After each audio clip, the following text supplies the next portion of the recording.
Hello all. Let us see practical on alternator. So very first practical that is regulation of alternator by direct loading method. The method is applicable to non-salient pole alternator. So you can see circuit diagram for this particular alternator. Prime mover used is DC shunt motor. By field control we can vary speed and we can maintain constant speed to have a constant frequency. Coming to this alternator side, so these are the armature terminals and we are measuring phase voltage by this voltmeter, and we will measure armature current, and load connected to this particular alternator is 3-phase resistive load which is variable. Its field is excited by separate exciter, that is a small rectifier, and the excitation current will be measured by this particular ammeter. So let us see circuit diagram here. We have this DC supply where plus and minus terminals are mentioned. This DC supply will be given to DC shunt motor. So this DC supply voltage is measured by this particular voltmeter, and plus terminal of this DC supply is coming to L terminal of starter here, that is shown by black wire.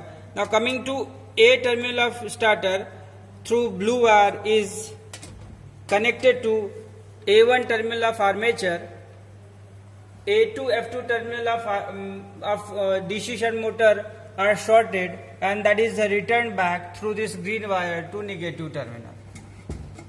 And about field terminal, so field winding is connected via rheostat. So F1 is going to this particular terminal of rheostat. Rheostat is of 290 ohm, 2.8 ampere, and rheostat second terminal is returning back to F. So these LAF three terminals are connected.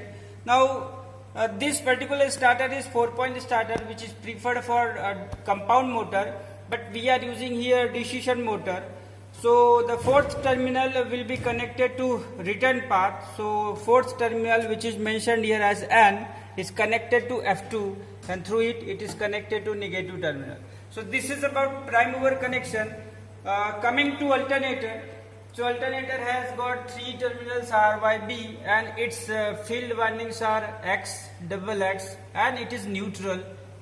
So these are the terminals of alternator, and as we are using load as a resistive load, being star connected alternator, we have to connect load in star. So these are the load terminals, 6 terminals R1, R2, Y1, Y2, B1, B2. So to make it star, I am connecting R2 to Y2 and Y2 to B2. So these terminals becomes star point, and that star is connected to neutral to complete the circuit. Now alternator R terminal is connected to ammeter. Here ammeter, and through ammeter it is returning to R1 of load. So by this R2 R1 connection is done. Y terminal of alternator is connected to Y1 of load, and B terminal of alternator is connected to B1 of load. About phase voltage measurement, so for that I am taking one voltmeter which is connected between R of alternator and neutral. So this wire is connected to R of alternator, and voltmeter one terminal, and second terminal of voltmeter is connected to neutral. So this voltmeter will measure AC voltage phase value. Now let us see how to conduct practical.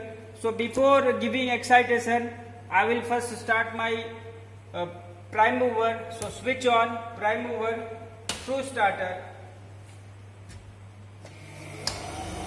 So prime mover is started. Now I need to measure speed. For that,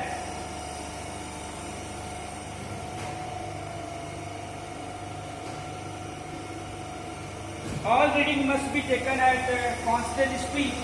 So let us check what is the speed right now. It is 1492, that is very close. 1478, so it is little bit less than 1500. So let me increase speed up to 1500, because all reading must be taken at constant speed. Constant speed means constant frequency, that is 1500. Let me again check.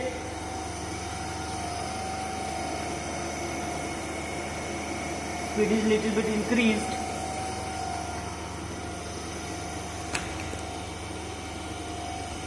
So right now speed is 1500 rpm.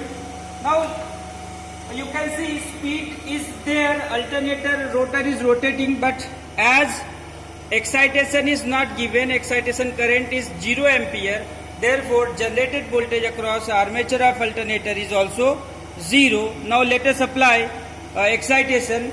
So this is exciter unit. Through exciter unit I am switching on AC to this exciter, and these two terminals which are plus and minus, at these two terminals I have DC supply. So this DC supply is given to field winding through this particular ammeter. Ammeter is connected in series. Now I am increasing excitation.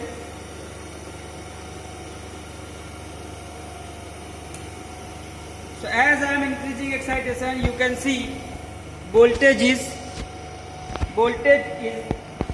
increasing. So let me maintain voltage rated, and rated voltage for given alternator is 239.6.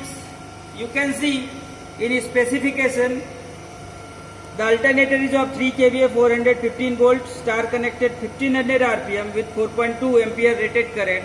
So phase voltage is 239.6. So I will maintain phase voltage 239.6. So let me go up to 239.6, that is 240 volt. So it is now 240 volt. Let me check again speed whether it is 1500 or not. So it is 1500. You can see it is 1508, so that is close to 1500 rpm. Now I will switch on load, because to find regulation at particular load I am going to switch on load. So this is say one phase, this is second phase, and this is third phase. So right now load is balanced, RYB, all phases are having 400 watt load. So the moment load is switched on, due to armature current, electromechanical torque comes in picture, and this electromechanical torque will oppose the turbine torque, that is the motor torque, and speed will decrease. So speed is decreased, and at the same time due to armature reaction effect, voltage is also decreased from 240 volt to 208 volt, right? So let me check first the speed. You can see with increasing load, due to electromechanical torque, speed is reduced to 1400 rpm. So let me increase first speed.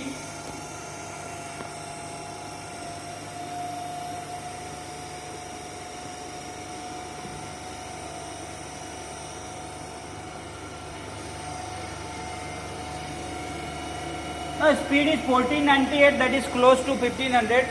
So at this time whatever voltage is available to these bulbs, they are of 50 hertz.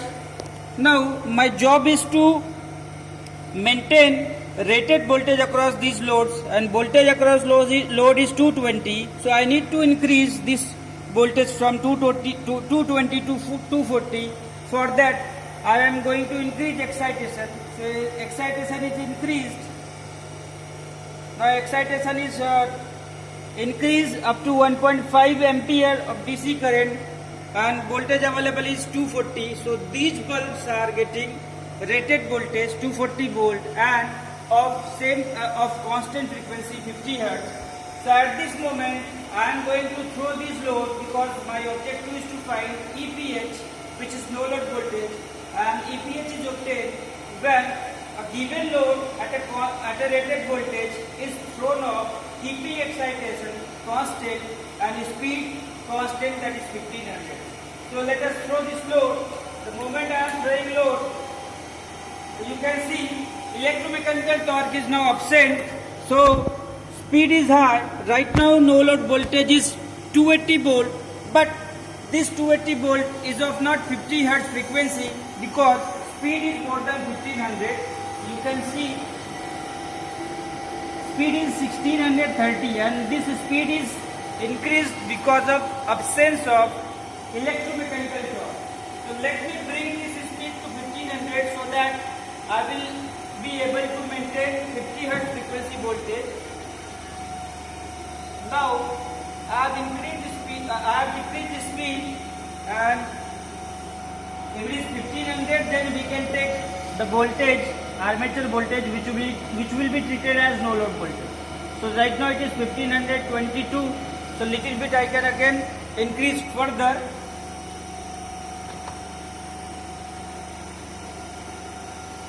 Now the speed is 1500 and I have not done anything with excitation. So you can see the voltage available after no load, after throwing the load is 260 volts. This is what 260 volt. So this will be no load voltage or EPH, and this load is when 400 watt bulb was on in load.